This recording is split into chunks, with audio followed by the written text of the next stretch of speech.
بارگاہ رسالت مواب صلی اللہ تعالیٰ علیہ وسلم میں درود پاک کا ہدیہ پیش کریں۔ اللہم صلی علی سیدنا و مولانا محمد معدن الجود والکرم وآلہ واصحابہ الکرام وابنہ الکریم وبارک وسلم صلاة دائمة سرمدا ابدا۔ عزیزان گرامی وقار، رمضان المبارک کے بعد یہ پہلا جمعۃ المبارکہ ہے، اور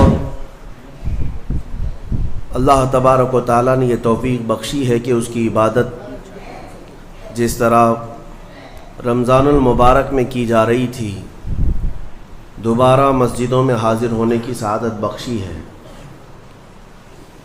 ہونا بھی یہی چاہیے کہ ہم لوگ رمضانی نمازی نہ بنیں، رمضانی عبادت گزار نہ بنیں، بلکہ ربانی عبادت گزار بنے۔ رب تبارک و تعالی رمضان میں بھی ہے، رمضان کے بعد بھی ہے،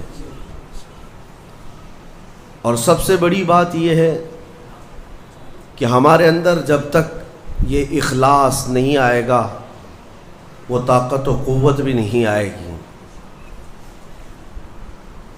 آج جس چیز کی ہمیں سب سے زیادہ ضرورت ہے وہ ہے اخلاص۔ ہماری عبادتوں میں، ہماری ہر نیکی کے اندر اس کا ہونا بہت ضروری ہے۔ وَمَا أُمِرُوا إِلَّا لِيَعْبُدُوا اللَّهَ مُخْلِصِينَ لَهُ الدِّينَ۔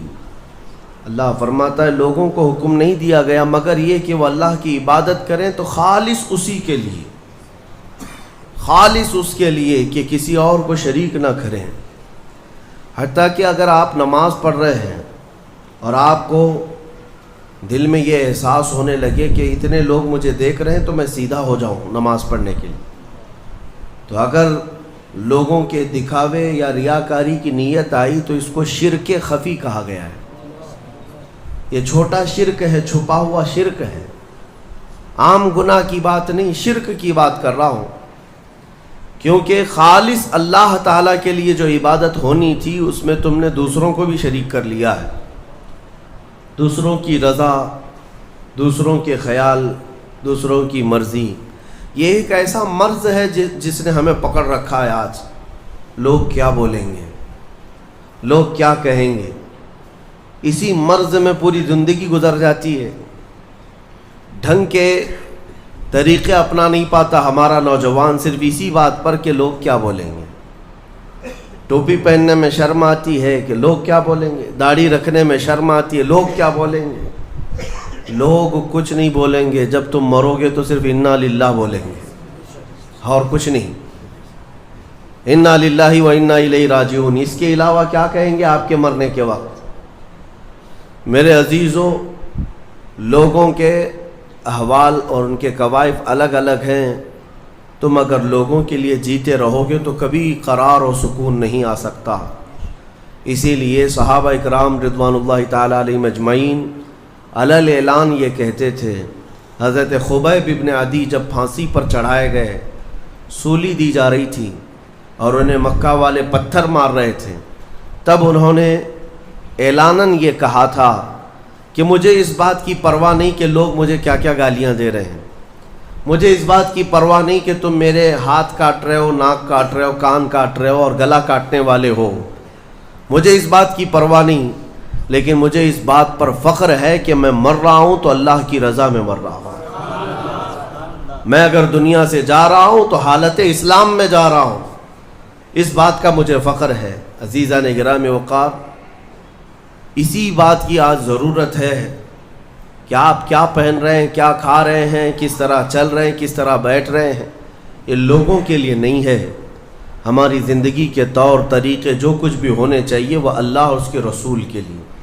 ایک حدیث میں آپ کو بتاتا ہوں جس کا آخری والا حصہ گفتگو کا اصل مقصد ہے۔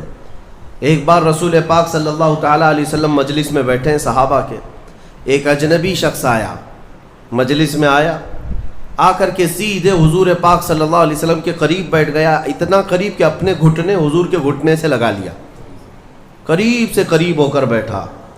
صحابہ اکرام اور بھی مجلس میں تھے، سب دیکھ رہے تھے، اور وہ اجنبی جو شخص آیا تھا اس کو کوئی بھی پہچانتا نہیں تھا۔ اس نے آتے ہی سوالات کرنا شروع کیا۔ سب سے پہلے اس نے پوچھا مل ایمان، ایمان کسے کہتے ہیں؟ رسول پاک صلی اللہ تعالیٰ علیہ وسلم نے جواب دیا، اس بات کا اقرار کرو کہ اللہ تبارک و تعالیٰ کے سوا کوئی معبود نہیں، محمد صلی اللہ تعالیٰ علیہ وسلم اللہ کے رسول ہیں، فرشتوں پر اور اللہ کی کتابوں پر، رسولوں پر، تقدیر پر، قیامت کے دن پر اور مرنے کے بعد دوبارہ زندہ ہونے پر یقین رکھنا۔ اس اجنبی شخص نے پوچھا مل اسلام، پھر اسلام کیا ہے؟ حضور پاک صلی اللہ علیہ وسلم نے اس کا بھی جواب دیا، اللہ کی وحدانیت اور محمد صلی اللہ علیہ وسلم کی رسالت کا اقرار کرنا، نماز پڑھنا، روزے رکھنا رمضان کے، زکوٰۃ دینا مالک نصاب کو، اور حج کرنا صاحب استطاعت کو، یہ اسلام ہے۔ 2 سوالات ہو گئے۔ تیسری مرتبہ اس نے سوال کیا مل احسان، احسان کیا چیز ہے؟ احسان نیکی کو کہتے ہیں۔ احسان یہی پورا تصوف ہے جس کو لے کر آج صوفیہ اکرام چلتے ہیں۔ اس نے پوچھا احسان کسے کہتے ہیں؟ اب جواب میں میرے آقا صلی اللہ علیہ وسلم نے 2 جملے ارشاد فرمائے، وہ ہماری پوری زندگی کو گھیرے ہوئے ہیں۔ کیا فرماتے ہیں؟ ان تعبد اللہ کأنک تراہ وإن لم تکن تراہ فإنہ یراک۔ رسول پاک صلی اللہ علیہ وسلم فرماتے ہیں احسان کا مطلب یہ ہے کہ تم اللہ کی عبادت ایسے کرو جیسے تم اسے دیکھ رہے ہو۔ عبادت، نماز کی بات نہیں، عبادت، عبادت میں سب چیزیں آ جاتی ہیں۔ روزہ بھی عبادت ہے، زکوٰۃ بھی عبادت ہے، حج بھی عبادت ہے، خیرات بھی عبادت ہے، نماز بھی اس کا ایک حصہ ہے۔ اور رسول پاک نے فرمایا ساری عبادت ایسے کرو جیسے تم اللہ کو دیکھ رہے ہو، اور اگر تمہاری یہ کیفیت نہیں آ پاتی تو ایسی عبادت کرو کہ اللہ تمہیں دیکھ رہا، یہ خیال تو آ جائے کہ اللہ تمہیں دیکھ رہا ہے۔ اب وہ شخص جو سوالات کر رہا تھا اس نے ساری چیزوں کو کہا صدقت صدقت، ہاں آپ بالکل سچ کہہ رہے ہیں، سچ کہہ رہے ہیں۔ حضرت عمر فاروق فرماتے ہیں کہ کون اجنبی ہے، خود سوال بھی کرتا ہے اور خود تصدیق بھی کرتا ہے۔ جواب ملنے کے بعد کہتا ہاں بالکل آپ نے صحیح کہا۔ اخیر میں اس نے کہا متی الساعۃ یا رسول اللہ صلی اللہ علیہ وسلم، قیامت کب آئے گی؟ اس کے جواب میں رسول کریم صلی اللہ تعالیٰ علیہ وسلم نے مخفی انداز میں ارشاد فرمایا جتنا پوچھنے والے کو معلوم ہے اتنا ہی پوچھے جانے والے کو بھی۔ ہاں یہ اور بات ہے کہ میں اس کی علامتیں تمہیں بتا دیتا ہوں۔ پھر فرمایا جب تم دیکھو گے کہ عورت اپنا سردار جننے لگ جائے، مطلب یہ ہے کہ ماں باپ پر لو بچے حکومت کرنے لگ جائیں، اور ننگے پیر چلنے والے نیچ ذات کے لوگ بڑی بڑی بلڈنگوں میں فخر کرنے لگ جائیں، بڑی بڑی عمارتوں پر فخر کرنے لگ جائیں، حکومتیں اور کرسیاں ان کے ہاتھوں میں آ جائیں، اور پھر جب تم دیکھو کہ گانے باجے کی کثرت ہو جائے، یہ دوسری احادیث کا مفہوم بھی اس میں میں آپ کے ساتھ رکھ رہا ہوں، زنا عام ہو جائے، تب تم انتظار کرو کہ قیامت بہت قریب آ چکی۔ میرے عزیزو، حضرت عمر فاروق رضی اللہ تعالیٰ عنہ فرماتے ہم سب سن رہے تھے اور وہ اجنبی آیا اور سوالات کیا اور چلا گیا۔ حضرت عمر کہتے ہیں میں فوراً مجلس سے اٹھ کر باہر گیا کہ اس کو پکڑ کر کے پوچھوں کہ اتنے اہم سوالات کہاں سے لایا تھا، لیکن رسول پاک صلی اللہ علیہ وسلم نے مجھے بلایا، ادھر آؤ عمر۔ وہ کوئی مسافر نہیں تھا، وہ جبرائیل امین تھے جو تمہارا دین سکھانے آئے تھے۔ اتاکم جبرائیل یعلمکم دینکم، وہ تمہارا دین سکھانے تمہیں آئے تھے۔ بہرحال یہ حدیث جبرائیل اس کو کہتے ہیں۔ اس میں جو لفظ آیا ہے کہ تم اللہ کی عبادت ایسے کرو جیسے تم اسے دیکھ رہے ہو، یہ ہماری پوری زندگی کا حصہ ہونا چاہیے، پوری زندگی کا حصہ۔ اسی لیے میرے آقا صلی اللہ تعالیٰ علیہ وسلم سے سوال کیا گیا تھا، صحابہ نے پوچھا دنیا کی طاقتور چیزوں میں بڑی طاقت والی چیز کون سی ہے؟ ترتیب وار حضور اکرم صلی اللہ تعالیٰ علیہ وسلم نے ارشاد فرمایا لوہا ہے، لوہا بہت مضبوط چیز ہے۔ صحابی نے پوچھا کیا اس سے بھی زیادہ طاقتور کوئی چیز ہے؟ کہا ہاں اس سے بھی زیادہ اگر طاقت آگ میں ہے، کیونکہ آگ لوہے کو پگھلا دیتی ہے۔ پوچھنے والے نے کہا کیا آگ سے بھی زیادہ طاقت کسی میں ہے؟ حضور نے فرمایا ہاں پانی میں ہے، پانی آگ کو بھی بجھا دیتا ہے، پانی کی طاقت بہت زیادہ ہے، سونامی پانی ہی سے تو آتا ہے۔ اور اس کے بعد پھر پوچھنے والے نے کہا کیا پانی سے بھی زیادہ طاقت کسی کی ہے؟ آپ صلی اللہ علیہ وسلم نے فرمایا ہاں دنیا میں سب سے زیادہ طاقت ہوا کے اندر ہے، وہ پانی ہو کہ لوہا ہو کہ آگ ہو، سب کو ہوا اڑا لے جاتی ہے۔ اور ہوائیں جب جوش میں آئیں یا جلال میں آئیں تو بڑے بڑے پہاڑ بھی کھسک سکتے ہیں۔ ہواؤں کی طاقت کا اندازہ تم نہیں لگا سکتے، گھروں کی چھتیں اکھاڑ لیں گی اور لوگوں کو تہس نہس کر دیں گی ہوائیں اگر جلال میں آئیں۔ تو پھر پوچھنے والے نے پوچھا کیا اس سے بھی زیادہ طاقت کسی کے اندر ہے؟ حضور پاک صلی اللہ علیہ وسلم نے فرمایا ہاں ایک چیز میں ہے اور اس سے زیادہ پھر کسی کی چیز میں نہیں۔ پوچھا وہ کیا ہے؟ میرے آقا صلی اللہ علیہ وسلم فرماتے ہیں اس ہاتھ میں ہوا سے زیادہ طاقت ہے جو اللہ کی راہ میں عطا کیا تو دوسرے ہاتھ کو خبر نہ ہوگی۔ یہ اخلاص والا ہاتھ، اخلاص والا ہاتھ کہ اسے خود خبر نہ ہوئی ہو کہ اس نے اللہ کی راہ میں دیا ہے تو کتنا دیا، کیسے دیا۔ میرے عزیزو یہ اس کو اخلاص کہتے ہیں، یہ خالص اللہ کے لیے دیا، خالص اللہ کے لیے دیا، اس کی طاقت بہت زیادہ ہے۔ اب آپ کو میں وہ نکتہ بھی سمجھا دوں، اولیاء اکرام کی کرامتیں سنتے رہتے ہیں، میاں وہ کیا کھا کر کے اتنی طاقت بنائے تھے۔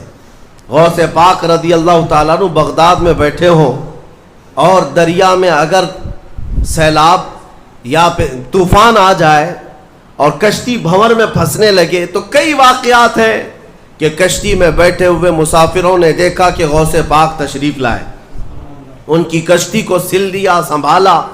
جن کشتیوں میں پھٹن تھی یا پانی آ رہا تھا، یہ طاقت کیسے، یہ تصرف کیسے ان کے پاس حاصل ہوا؟ کوئی کھانا پانی ایسا ہے دنیا میں جس کو کھانے کے بعد اتنی بڑی طاقت مل جاتی ہے؟ میرے عزیزو یہ اولیاء کاملین کے پاس جو بھی طاقت تھی وہ اخلاص کی طاقت تھی، وہ جو عمل کرتے تھے وہ خالص اللہ کے لیے کرتے تھے، خالص اللہ کے لیے، اور وہ اپنے آپ کو تک فنا کر چکے ہوتے اللہ رب العزت کی بارگاہ میں۔ اسی لیے میرے عزیزو ان طاقتوں کے سامنے دنیا کی کوئی طاقت ٹک نہیں پاتی، اخلاص کی طاقت۔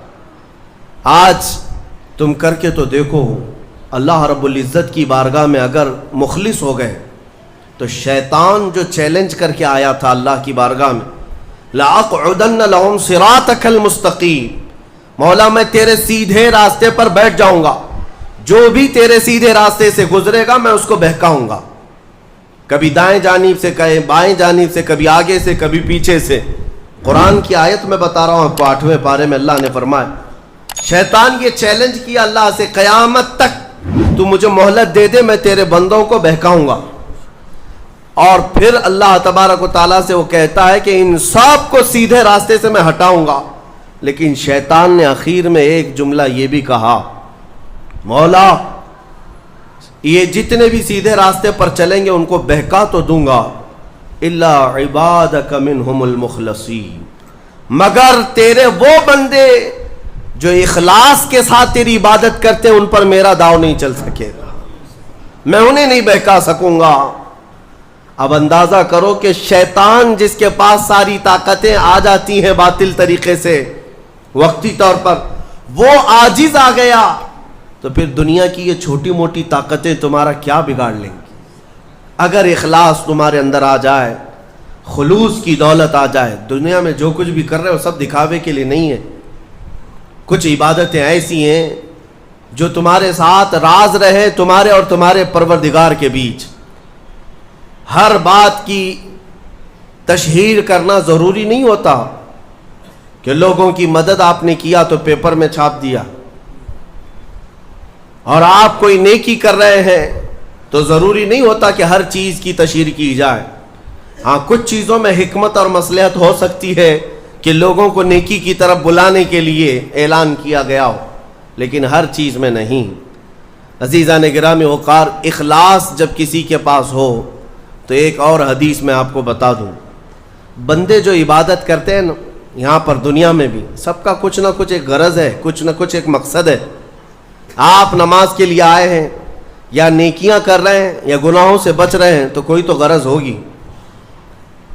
ہاں دو میں سے ایک چیز ہوگی، جہنم کا خوف ہوگا، اللہ کے عذابات سے ڈر لگتا ہوگا اس لیے نماز پڑھ لیتے ہیں، پوری اپنی صحیح کر لیتے ہیں، یا تو پھر جنت کی نعمتوں کا شوق ہوگا کہ جنت میں جانا ہے، صحابہ تابعین اولیاء کاملین کے پڑوس میں رہنا ہے. یا تو شوق ہے یا تو ڈر ہے، اور یہ دونوں چیزیں بندے کو عبادت کرواتی ہیں. قیامت کے دن کے متعلق حدیث میں ملتا ہے جب بخشے گئے ہوئے لوگ جن کو جنت بھیجا جا رہا ہے، جنتیوں کی بات کر رہا ہوں عام کی نہیں، تو اس میں 3 کیٹیگری ہوں گی. ایک جماعت ہوگی جن سے اللہ تعالیٰ فرمائے گا کہ اے بندو تمہارے اوپر آج جنت کھول دی گئی، تم بخش دیے گئے ہو، تم عبادت کرتے تھے دنیا میں، بتاؤ کیوں کرتے تھے؟ وہ بندے کہیں گے کہ مولا تیری جہنم سے بڑا ڈر لگتا تھا، اس کے عذابات کا خوف تھا، اس لیے ہم عبادت کرتے تھے. رب تعالیٰ فرماتا ہے کہ جس چیز سے تم ڈرتے تھے میں نے آج بچا لیا، جاؤ میری جنت میں. ان کو جنت بھیج دیا جائے گا. دوسری ایک جماعت، ان سے رب تبارک و تعالیٰ پوچھے گا تم کیوں عبادت کرتے تھے؟ تم بھی جنت کے مستحق ہو گئے ہو، آج بخشے گئے ہو. وہ لوگ کہیں گے کہ مولا ہمیں تیری جنت کی نعمتیں سننے کے بعد اس قدر شوق تھا کہ ہم وہ نعمتیں حاصل کرنے کے لیے دن رات عبادت کیے، ذکر کیے، تسبیح پڑھے، اور آج کامیاب ہوئے. رب تعالیٰ فرماتا ہے میری جنت کی خواہش کرنا بھی نیکی ہے، جاؤ میں تمہیں جنت دیتا ہوں. وہ بھی جنت میں چلے گئے. تیسری جماعت تھی، ان سے پوچھا جائے گا تم کیوں عبادت کرتے تھے؟ تم بھی آج جنت کے مستحق ہو گئے. وہ کہیں گے کہ مولا ہمیں تیرے جہنم کے عذابات کی بھی پرواہ نہیں، اور نہ ہی تیری جنت کی نعمتوں کی خواہش، بلکہ ہم تو صرف اور صرف تیری رضا کے لیے کرتے تھے، تو راضی ہو جا، ہم جنت و دوزخ کے لیے نہیں. تو رب تبارک و تعالیٰ فرماتا ہے کہ یہ میرے مخلص بندے ہیں، خالص پیور اللہ کے لیے کرتے تھے. رب تعالیٰ فرماتا ہے جاؤ میں تم سے راضی ہو گیا، تم بھی جنت میں. جنت میں جانے کا حکم دے دیا جائے، لیکن فرمایا گیا وہ جماعت رک جائے گی، وہ کہیں گے نہیں ہم جنت میں نہیں جائیں گے. ایسا بھی کوئی ہے؟ وہ کہیں گے کہ مولا اگر ہم جنت میں جائیں گے تو اندر جو جنتی ہیں وہ ہمیں تانا ماریں گے، تم بھی جنت کے لیے ہی کرتے تھے اور بولے کچھ اور ہو، بدلہ تو تم نے بھی لے لیا عبادتوں کا، ہمیں اپنی عبادتوں کا بدلہ نہیں چاہیے. رب تبارک و تعالیٰ فرماتا ہے میری رضا یہی ہے کہ تم جنت میں چلے جاؤ، میں تم سے راضی ہو گیا. وہ پھر رکے رہیں گے کہ مولا ہم نے جنت کے لیے نہیں تیری رضا کے لیے کیا ہے. پھر حکم ہوگا فرشتوں کو کہ ان کے ہاتھوں اور پیروں میں بیڑیاں باندھو اور کھینچ کے جنت میں لے جاؤ. وہ ایک جماعت ایسی ہے. یہ کون لوگ ہیں؟ جو مخلصین ہیں، خالصتاً اللہ کے لیے عبادت کرتے تھے. عزیزان گرام وقار، جو اللہ رب العزت کے لیے کرنے والے لوگ ہیں، اللہ تعالیٰ ان کو ہمیشہ ذلت اور رسوائی سے محفوظ رکھتا ہے. اخلاص. بنی اسرائیل میں ایک خاتون تھی اور اس کا بڑا گھرانہ تھا. اس کا باپ جو تھا وہ بڑا کنجوس اور بخیل آدمی، بڑے پیسے والا. ایک دن ایسا ہوا کہ یہ جو لڑکی تھی، جوان لڑکی، اس نے باہر ایک فقیر کو دیکھا جو بڑا مجبور تھا، ضرورت مند تھا. اس کو اٹھا کر کے اچھی خاصی دولت اپنے باپ کی دے دی. اور باپ کو پتہ چلا تو اتنا غصے میں آیا کہ میں ایک پھوٹی کوڑی نہیں دیتا اور تو اتنی بڑی دولت اٹھا کر دے دی. اور غصے میں اپنی بیٹی کا ہاتھ کاٹ دیا. اس کا ہاتھ کٹ گیا. غصے میں تھا باپ، بخیل تھا، ہاتھ کاٹ دیا. بہرحال کٹے ہوئے ہاتھ کے ساتھ وہ رہنے لگی. تھی اللہ رب العزت کی رضا چاہنے والی. کئی دن تک اسی طرح گزر گئے. اب باپ بڑے پیسے والا تھا اس زمانے میں، وہ ہاتھ چھپا کر کے رہی. پھر اس کا رشتہ آیا ایک بہت بڑے خاندان سے، اور بڑے خاندان کا جو شہزادہ تھا اس نے پسند کر لیا شادی کی ڈیٹ قریب آئی، ان لوگوں نے ہاتھ نہیں دیکھا، بس چہرہ اور باقی ساری چیزیں دیکھی، اور انہوں نے بھی چھپا رکھا کہ ہاتھ نہیں ہے۔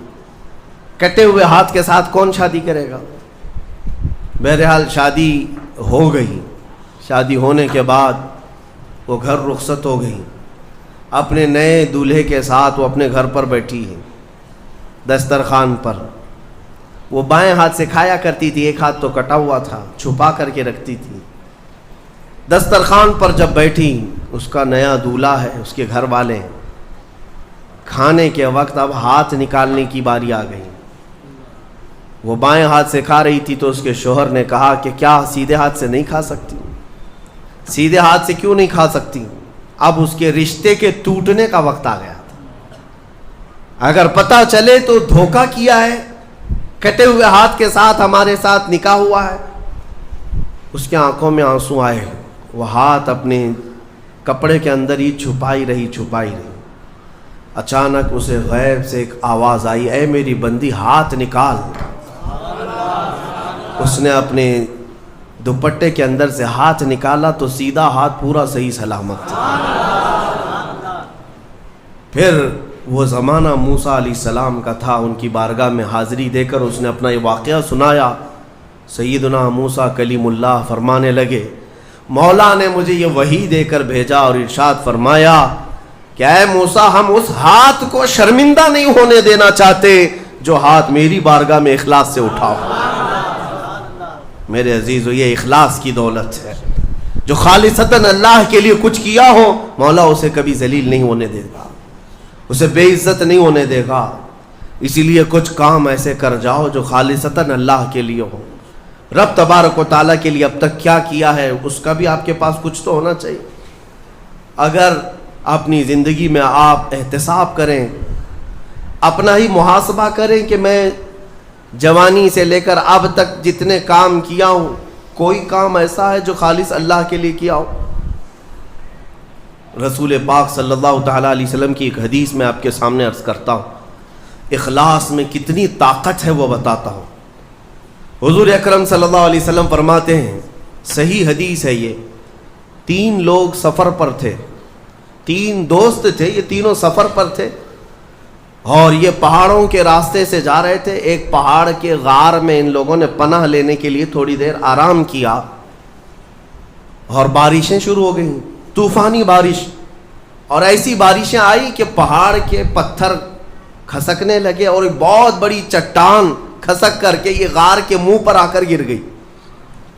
غار بند اور یہ اندر 3 بیٹھے ہوئے ہیں، ہاتھ کے ہلانے سے تو پتھر جانے والا نہیں، ایک بڑی چٹان گر کر کے بند ہو چکی، ان کی قبر وہیں بننے والی۔ 3 لوگ ہلا کر کے کیا ہٹا سکتے تھے؟ اب تینوں لوگوں نے کیا کیا؟ میرے آقا صلی اللہ علیہ وسلم فرماتے ہیں تینوں رونے لگے کہ اب ہماری موت یہیں پر ہونے والی ہے، ختم ہے، لیکن اس سے پہلے چلو اللہ کی بارگاہ میں اپنی زندگی کی کوئی ایسی چیز ہو جو تم نے خالص اس کے لیے کیا تھا، اس نیکی کو وسیلہ بنا کر کے دعا کرتے ہیں، دیکھتے ہیں پتھر ہٹتا ہے کیا۔ تو تینوں نے اپنی اپنی زندگی کی ایک ایک چیزیں شمار کرنا شروع کیا۔ توجہ چاہتا ہوں، پہلے ایک بندہ سجدے میں گرتا ہے اور عرض کرتا ہے، مولا تو جانتا ہے میری ایک بوڑھی ماں تھی، ماں کی خدمت بہت کیا کرتا تھا، ماں کی بہت تعظیم کرتا تھا۔ ایک دن رات کو جب میں گھر پہنچا تو میرے پاس صرف ایک روٹی تھی اور تھوڑا سا دودھ تھا۔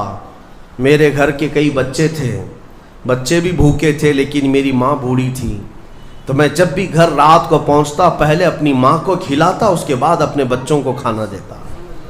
اس دن ایسا ہوا کہ میرے پاس صرف ایک روٹی اور تھوڑا سا دودھ تھا، ماں بھی بھوکی تھی اور بچے بھی۔ بچے آ کر لپٹ گئے، کہنے لگے کہ ہمارے لیے کھانا، بھوک کی شدت ہے۔ میں نے بچوں کو تھوڑی دیر کے لیے بٹھایا گھر کے باہر اور اس روٹی کو چور کر دودھ میں اپنی بوڑھی ماں کو کھلایا۔ میری بوڑھی ماں جو بھوکی تھی وہ پوری روٹی کھا گئی اور پورا شکم سیر ہو کر وہ دعا کرتے ہوئے سو گئی۔ اس رات کو میں بھی بھوکا رہا میرے بچے بھی بھوکے رہے, ہمارے گھر میں اس کے علاوہ کوئی کھانا نہیں تھا. اے رب ذوالجلال, میں نے اپنی ماں کے ساتھ یہ جو حسن سلوک کیا خالص تجھے راضی کرنے کے لیے, خالص تجھے راضی کرنے کے لیے. مولا اگر یہ میری نیکی تجھے پسند ہے تو یہ چٹان کو ہٹا دے. وہ دعا کر رہا تھا, چٹان تھوڑی کھسک گئی, اپنے آپ کھسک گئی, لیکن اتنی نہیں کہ وہ نکل سکیں. دوسرا جو ساتھی تھا وہ سجدے میں گرا اور وہ دعا کرنے لگا. یہ پوری حدیث پاک موجود ہے جس کو میرے آقا نے بیان کیا. میرے عزیزو, زندگی میں کوئی ایسی چیز ہو جو اللہ کے لیے کیا ہو, پھر دیکھنا زندگی کی مصیبتیں آئیں, اسی نیکی کو تم اللہ کی بارگاہ میں رکھ سکتے ہو. دوسرا سجدے میں گرتا اور کہتا ہے, مولا تو بہتر جانتا ہے, میں اپنی چچیری بہن کا عاشق ہو گیا تھا. اس کی چچیری بہن تھی, چاچا کی بیٹی, عاشق ہو گیا اور ہم دونوں میں معاشقہ چلنے لگا, ایک دوسرے سے محبت کرنے لگے. ایک دن ایسا آیا کہ ہمارے گھر والے اور اس کے گھر والے سب باہر چلے گئے, ہم دونوں تنہا رہ گئے اور ہم دونوں ایک کمرے کے اندر آئے. ہم دونوں نے گناہ کرنے کا ارادہ کر لیا. شادی تو نہیں ہوئی تھی, نکاح بھی نہیں ہوا تھا, دونوں کھڑے ہوئے, گناہ کرنے کا ارادہ ہی تھا کہ ہم دونوں کو اچانک خیال آیا میرا رب دیکھ رہا ہے. ہم کپڑے اتارے اس کے سامنے جو ہمارے دلوں کے حالات بھی جانتا ہے. تو وہ میری چچیری بہن وہ بھی رونے لگی, میں بھی رونے لگا, اور ہم ایک دوسرے کو ہاتھ نہیں لگائے. مولا اس زنا سے اور اس بدکاری سے اگر میں بچا تھا تو میرے رشتہ داروں سے ڈر کر نہیں, خالص تیری رضا کے لیے کہ مولا کریم کے اس سلطنت کو میں اپنے گناہوں سے پامال نہیں کروں گا. تو جب یہ وہ کہنے لگا اور عرض کیا, مولا اگر میں وہ رات گناہ سے بچاؤں, تیری بارگاہ میں میرا وہ بچنا پسند ہے, تو اس چٹان کو تو ہٹا دے. حدیث پاک میں چٹان اور کھسک گئی. تیسرا شخص تھا, وہ سجدے میں گرا اور کہنے لگا, اے رب ذوالجلال, تو بہتر جانتا ہے میں ایک زمین اور جائیداد کا مالک تھا, میرے پاس کئی مزدور کام کیا کرتے تھے, اور ایک مرتبہ ایسا ہوا کہ میں مہینہ ختم ہوتے ہی سارے مزدوروں کو ان کی تنخواہ دے دیا کرتا. ایک مزدور ایسا ہے جو اپنی تنخواہ لیے بغیر چلا گیا, ایک مزدور تنخواہ لیے بغیر چلا گیا, اور اس کی تنخواہ میں نے سنبھال کر رکھی اور اس سے ایک بکری خرید لیا. میاں لوگ تو کسی کی سیلری ہو دبا کر کے کھا جائیں گے, اور یہ حدیث پاک میں جس کے لیے کہا جا رہا ہے وہ بندہ کہتا ہے میں اس کی پوری تنخواہ سے ایک بکری خرید لیا, بکری کو پالنے لگا. وہ مزدور آیا نہیں, وہ مزدور چلا گیا, مہینوں چلا گیا. بکری کو میں پالتا رہا, بکری نے بچے دی, بچوں کے بچے ہوئے, بچوں کے بچے ہوئے. اے رب ذوالجلال, تو نے اتنی برکت دی کہ اس ایک بکری سے ایک پورا میدان, کئی ہزار بکریاں بھر گئی, کئی ہزار بکریاں کئی سالوں کے اندر. وہ ان بکریوں میں نہ کسی کو بیچتا تھا نہ کسی کو ذبح کرتا تھا, سب بکریاں رکھا. کئی سالوں کے بعد اچانک وہ مزدور واپس آئے اور اس نے آ کر مجھ سے کہا کہ مالک میں آپ کے ہاں خدمت کرتا تھا, آپ کو یاد ہے کچھ سالوں پہلے میں نے اپنی تنخواہ چھوڑ دی تھی, ایک مہینے کی تنخواہ نہیں لیا تھا. تو میں نے اس سے کہا کہ ہاں مجھے اچھی طرح سے یاد ہے, اور اس کا ہاتھ پکڑ کر کے ان بکریوں کے ریوڑ کے پاس لے گیا اور کہا یہ تیری تنخواہ ہے, یہ پوری تیری تنخواہ ہے. اس نے کہا میرے ساتھ کیا مذاق کر رہے ہو مالک, میری تنخواہ اتنی ہے کہ اس زمانے میں ایک بکری بھی نہیں آ سکتی. اس نے کہا ہاں بالکل تو صحیح کہہ رہا ہے, لیکن اس زمانے میں ایک بکری خرید لی میں نے, اور اسی بکری سے اللہ نے اتنی برکت دی, اس میں میرا ایک بھی حصہ نہیں. تیری ان بکریوں کا دودھ تک میں نے نہیں پیا, صرف اور صرف تیرے انتظار میں, اور یہ ساری بکریاں تو لے جا. اور وہ مزدور خوشی خوشی اپنے پورے ریوڑ کو, آج کے زمانے کے وہ کئی لاکھوں کی بکریاں ہوں گی, وہ مزدور لے گیا. اب یہ بندہ کہتا ہے اے رب ذوالجلال, میں نے یہ امانت اگر سنبھالی تھی تو خالص تیری رضا کے لیے, مولا صرف تجھے راضی کرنے کے لیے, ورنہ پیسے کھا جاتا تو کون کیا کر لیتا, وہ مزدور کون سا وصول کر لیتا. کہتا نہیں مجھے یاد نہیں, اب میں پہچانتا بھی نہیں. نہیں, مولا میں نے تیری رضا کے لیے کام کیا، اگر تجھے یہ پسند ہے تو یہ چٹان ہٹا دے۔ حدیث پاک میں ہے اس نے جیسی یہ دعا کیا پوری چٹان ہٹ گئی، پوری چٹان کھسک کر ختم ہو گئی، ان کا راستہ صاف ہوا۔ پتہ یہ چلا، حدیث پاک کا یہ مفہوم ہے میرے عزیزوں۔ میں اب آپ کے سامنے عرض کرتا ہوں، ایسی بڑی بڑی چٹانیں آج بھی ہم پر گر رہی ہیں، مصیبتوں کی چٹانیں، ظلم کی چٹانیں، لوگوں کے تان و تشنی اور لوگوں کی گالی گلوچ کی چٹانیں۔ ان چٹانوں کو کھسکانے کے لیے تمہارے پاس اخلاص والی کوئی نیکی موجود ہے؟ رب تبارک و تعالیٰ کی بارگاہ میں کبھی یوں عرض کرتے کہ مولا میں نے خالصتاً ایک رات تیرے لیے کھڑے ہو کر پکارا تھا جب سب لوگ سو رہے تھے، میں صرف تجھے راضی کرنے کے لیے عبادت کیا، مولا اگر تو راضی ہے تو ان فلسطین کے بچوں پر رحم کرتے ہیں۔ ہمارے پاس ایسی کوئی چیز ہے جو ہم عرض کر سکیں؟ آج دعائیں کہاں نہیں ہو رہی ہیں؟ دعائیں سب جگہ ہو رہی ہیں، اجتماعی دعائیں ہو رہی ہیں، ہر خطبے میں، ہر نماز میں، ہر جگہ دعائیں ہوتی ہیں، لیکن میرے عزیزو شاید وہ اخلاص سے خالی ہو گئے ہیں۔ ایک بات یاد رکھنا، حرام لقمے پیٹ میں پڑے ہوں، حرام کمائی گھر میں پڑی ہو تو حدیث پاک میں اس کی کوئی دعا آسمان تک نہیں جاتی، کوئی دعا آسمان تک نہیں جاتی۔ اور ان تمام چیزوں کی طرف کبھی خیال بھی نہ کرنا اور پھر یہ کہنا کہ ہماری دعائیں کیوں نہیں قبول ہوتی، اخلاص نہیں ہوتا، یا تو پھر دعا تو کرتے ہیں، کمائی بھی صاف ہے، حلال ہے، لیکن دعا کرنے کے وقت ایسا لگتا ہے جیسے کوئی ڈیوٹی ادا کر رہے ہیں، جلدی سے بھاگنا ہے۔ ہم تو دیکھتے ہیں نا، نماز میں ہاتھ اٹھانے میں بھی لوگوں کو شرمندگی ہونے لگتی ہے، کچھ تو مرے ہوئے ہاتھوں کے ساتھ دعا کر رہے ہیں، کچھ انگوٹھے پھوڑ رہے ہیں دعا میں۔ تم رب تعالیٰ کی بارگاہ میں مانگ رہے ہو، اخلاص اگر ہوتا تو تمہیں اپنے کی خبر نہیں ہوتی۔ اخلاص، دعا بھی تو رسمی طور پر مانگ رہے ہیں، امام اپنی دعا کر رہا ہے، مقتدی اپنے انگوٹھے پھوڑ رہے ہیں، یہی تو چل رہا ہے۔ کچھ انگلیوں میں کھیل رہے ہیں، کچھ اپنے ہاتھوں کو نیچے لٹکائے ہوئے ہیں۔ میرے آقا صلی اللہ تعالیٰ علیہ وسلم جب دعا کرتے ہیں، صحابہ کہتے ہیں کبھی کبھار حضور روتے ہوئے اتنی بلند ہاتھ اٹھا لیتے کہ حضور کے بغلوں کی سفیدی نظر آتی تھی۔ خانہ کعبہ کے پاس حرم پاک میں کبھی حضور دعا کرتے ہیں۔ میرے عزیزو، دعا ایک طرح سے بھیک مانگنا ہے، اور وہ بھی پروردگار عالم کی بارگاہ میں، اور تمہارے انداز دیکھے جاتے ہیں، تمہارا اخلاص بھی دیکھا جاتا ہے۔ مانگنے میں ہی تم سیریس نہیں ہو، صرف رٹی رٹائی ہوئی چیزیں بولے جا رہے ہو، یعنی کسی نے یاد کرا دیا بس وہی بولے جاؤ۔ تمہارا دل کب کہہ رہا ہے؟ دل کی حضوری کے ساتھ کب کہہ رہے ہو؟ کچھ چیزیں خاص ہیں، صغیرہ کبیرہ ہمارے معاف کر دے، اس کو پتہ ہی نہیں صغیرہ کون ہے کبیرہ کون ہے، یہ تو رٹی ہوئی چیزیں بولے جا رہے ہو نا۔ اے اللہ ہمارے صغیرہ کبیرہ معاف کر دے، کیا ہے صغیرہ کبیرہ؟ کچھ پتہ نہیں، مولوی صاحب نے سکھایا تھا۔ دل کا جب حضور نہیں، دل کا اخلاص نہ ہو تو پھر کیا چیز مانگ رہے ہو اللہ کی بارگاہ میں؟ اخلاص یہ سب سے بڑی طاقت ہے، اگر یہ نہیں ہے تو عبادتوں کی جان ہی نہیں ہے، عبادتوں کی جان ہی نہیں ہے، عبادتوں کی جان اخلاص ہے۔ یہاں تک کہ امام غزالی رحمۃ اللہ تعالیٰ علیہ نے ایک واقعہ ایسا بھی لکھا ہے، وہ پڑھنے کے بعد مجھے بڑی حیرت ہوتی ہے۔ ایک بزرگ تھے، 30 سال تک انہوں نے پہلی صف میں کھڑے ہو کر نماز ادا کی، 30 سال تک ایک بھی نماز ان کی تکبیر اولا بھی نہیں چھوٹی امام کے پیچھے۔ تکبیر اولا، امام جب پہلی تکبیر باندھ رہا ہے اس تکبیر میں وہ حاضر رہتے تھے، جماعت تو دور کی بات ہے، چھوٹنا، پہلی تکبیر کبھی نہیں چھوٹی 30 سال تک۔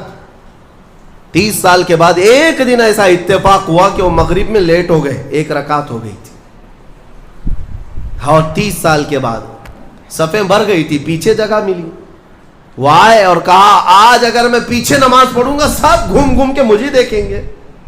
30 سال سے جو پابند تھا کہاں گیا کہاں گیا، ہوتا یہی ہے سب، وہ شرمندگی کے مارے کہ لوگ مجھے دیکھیں گے کیا سوچیں گے، گھر چلے گئے، گھر جا کر مغرب پڑھ لی۔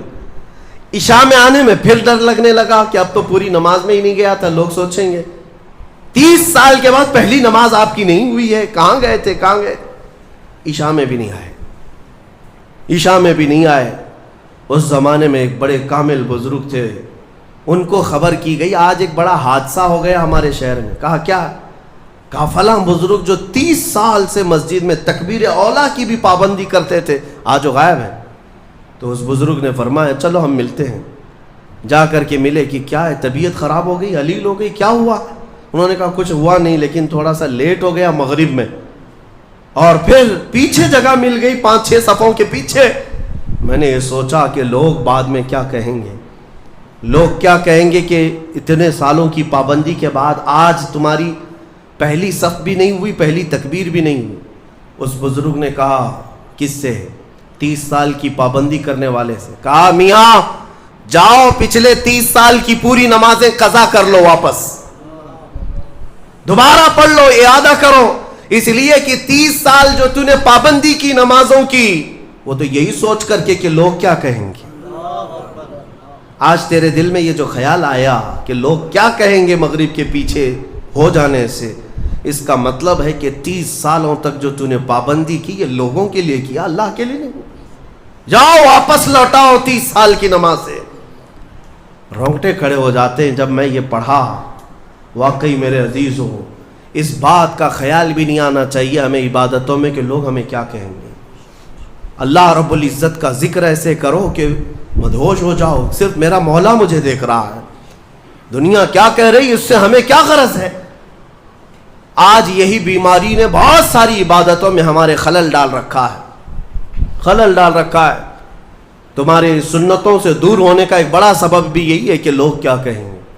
یہ کبھی نہیں سوچتے کہ قبر میں جاؤں گا تو مصطفیٰ کیا کہیں گے، میرے آقا صلی اللہ تعالیٰ علیہ وسلم دیکھیں گے تو کیا کہیں گے۔ یہ کیوں خیال نہیں آتا؟ اگر اسی حالت میں دنیا سے چلا گیا، جیسے آج آوارہ گردی میں ہوں، نشہ میں ہے، سنتوں سے دور ہے، اٹھا کر جب مجھے قبرستان لے جایا جائے گا، میرے آقا اگر دیکھیں، میرے آقا کیا کہیں گے۔ عزیزان گرامی وقار، بعض بزرگوں نے فرمایا ہے کہ کچھ لوگوں سے اگر حضور ناراض ہوتے ہیں تو یہ تک پوچھتے ہیں کیا تو میرا غلام ہے؟ اگر وہ کہتا ہے یا رسول اللہ آپ کے سوا کس کا غلام ہوں، تو پوچھا جائے گا کہ تیرے پاس علامت کیا ہے غلامی کی، دلیل کیا ہے۔ اس کو بھی شیخ عبدالحق محدث دہلوی رحمۃ اللہ علیہ نے ایک واقعے سے نقل کیا ہے۔ اس لیے میرے عزیزو، اعلیٰ حضرت نے جو فرمایا آج لے ان کی پناہ، آج مدد مانگ ان سے، کل نہ مانیں گے قیامت میں اگر مان گیا۔ اپنی عبادتوں میں اخلاص عطا کرو۔ آج کے زمانے میں سب سے زیادہ ضروری بھی یہ چیز ہے کہ میں یہ نہیں چاہتا کہ یہاں پر سارے لاکھوں مسلمانوں کو سڑک پر اتاروں، نہیں، اگر اخلاص والا ایک بندہ ہو تو پوری زمین کو زیر و زبر کر ڈالے گا۔ انقلاب ایک سے آتا ہے، ایک بھی کافی ہے اگر اخلاص والا ہو، ورنہ پھر کثرت سے کچھ ہونا نہیں ہے۔ آج جس طرح کی آزمائشوں کے تم شکار ہو، ان میں بھی ضرورت اسی بات کی ہے کہ تمہارے اندر اخلاص آ جائے، تمہیں کوئی ڈرا کر کے عبادت نہ کرائے۔ اور میں تو شروع سے کہتا بھی تھا، آج کئی جگہوں پر بچوں کی بھی تربیت کے لیے مدرسوں میں بھی، شاید آج سے 10 سال پہلے ہی حافظ صاحب سے بھی جانتے ہوں گے، کیمرے لگائے جاتے ہیں کہ بچے کچھ غلط نہ کریں۔ ٹھیک ہے، نگرانی کے لیے جہاں تک ہے میں اس کا مخالف نہیں ہوں، لیکن ان کے دلوں میں اس بات کا اگر خوف ہے کہ استاد دیکھ رہے ہیں، مجھے جلدی نماز کے لیے جانا ہے، ایک نہ ایک دن تو کیمرہ بند ہوگا، کیمرے کے باہر بھی تو آئے گا، اس دن کیا کرے گا؟ اپنی اصلیت پر آ جائے گا۔ یہاں کوئی کیمرہ نہیں ہے، آزاد رہو، کھل کر کے رہو۔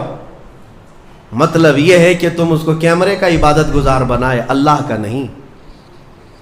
تربیت وہ ہونی چاہیے جو محبوب الہی نے فرمایا۔ ایک شخص آیا محبوب الہی سے پوچھنے لگا کہ حضور کبھی کبھار تو گناہ کرنے کی اجازت مل جانی چاہیے۔ آپ نے فرمایا کیوں نہیں، ملنا تو چاہیے۔ وہ خوش ہو گیا، کیا گناہ کرنے کی اجازت ملتی ہے؟ کہا بالکل ملے گی میری طرف سے۔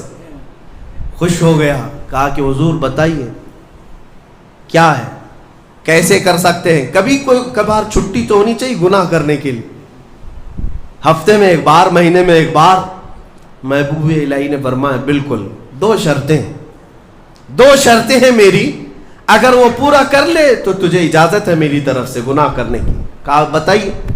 محبوب الہی نے فرمایا پہلی شرط یہ ہے کہ جب گناہ کرنا ہو تو اللہ کی زمین سے باہر نکل کر کرنا، اس کی سلطنت سے باہر جا کر کرنا، جہاں اس کی سلطنت نہ ہو وہاں جا کر گناہ کرو، شوق سے کرو۔ اس نے کہا حضور کوئی ذرہ ایسا ہے جو میرے مولا کی سلطنت سے خالی ہے؟ کوئی ایسی جگہ ہے جو اللہ کی خدائی سے خالی ہے؟ پھر اس کے بعد اس نے کہا یہ تو ممکن نہیں کہ اللہ کی زمین سے باہر جاؤں، اس کی سلطنت تو ان کہکشاؤں میں بھی ہے جہاں ہماری بھی پہنچ نہیں، اور رب تبارک و تعالیٰ ہی کی سلطنت میں ہے سب۔ پھر اس نے کہا دوسری شرط آپ کی؟ محبوب الہی نے فرمایا جب گناہ کرنے کا ارادہ ہو تو وقت دیکھ لینا، اس وقت گناہ کرنا جب تیرا رب سو رہا ہو۔ اس نے کہا حضور یہ کیسی شرط ہے؟ میرا مولا تو وہ ہے لا تأخذہ سنۃ ولا نوم، میرا رب وہ ہے جسے نہ اونگ آتی ہے نہ نیند آتی ہے، وہ پوری کائنات کے لیے حی اور قیوم ہے۔ تو محبوب الہی نے کہا ظالم، جب تجھے یہ دونوں باتیں معلوم ہیں کہ تو اس کی سلطنت سے باہر نہیں جا سکتا اور اس کی غفلت کا ایک لمحہ کیا ایک آن بھی نہیں آ سکتی، تو کیا تجھے اس بات کی شرم نہیں آتی کہ اسی کی زمین پر اسی کے دیکھنے کی حالت میں میں گناہ کروں؟ یہ کیسے ممکن ہے کہ تجھے تیری ماں دیکھ رہی ہو، تیرا باپ دیکھ رہا ہو اور تو اس وقت ننگا ہو رہا ہو؟ تو اپنے گھر میں اپنے ماں باپ کے سامنے ننگا نہیں ہوتا تو اس پروردگار عالم کی بارگاہ میں اس کی نافرمانی کے لیے کیسے گناہ کر لے گا؟ زمین اس کی، سلطنت اس کی، اس کا کھا رہا ہے، اس کا پی رہا ہے، اس کی ہوائیں استعمال کر رہا ہے، ساری نعمتیں اسی کی دی ہوئی ہیں، اور تو کہتا ہے کہ گناہ کی اجازت چاہیے؟ اور پھر اللہ رب العزت ایک آن کے لیے بھی جب غافل نہیں ہے تو کیا اس بات کی شرم نہیں آتی کہ رب تعالیٰ دیکھ رہا ہو اور اس وقت تم گناہ کر رہے ہو؟ عزیزان گرامی، یہی وہ عبادت کا اعلیٰ درجہ ہے جو محبوب الہی نے سکھایا کہ کسی کے اندر یہ دو تصور آ جائیں کہ میرا مولا ہر گھڑی مجھے دیکھ رہا ہے اور میں جہاں جاؤں گا اسی کی سلطنت میں جاؤں گا، یہ اخلاص ہے، پھر یہ عبادتوں کی جان ہے۔ پھر دیکھنا آپ کی عبادتوں میں لطف کیسا آئے گا اور مزہ کیسا آئے گا، عبادتوں کا طور طریقہ ہی بدل جائے گا۔ ہاں یہاں آ کر کے پھر نماز میں حساب کتاب نہیں شروع کریں گے، نماز میں آ کر کے بازار کی باتیں تمہارے دماغ میں نہیں گھومیں گی، امام پتہ نہیں کیا پڑھ رہا ہے، مقتدی کہیں اور پہنچا ہوا ہے،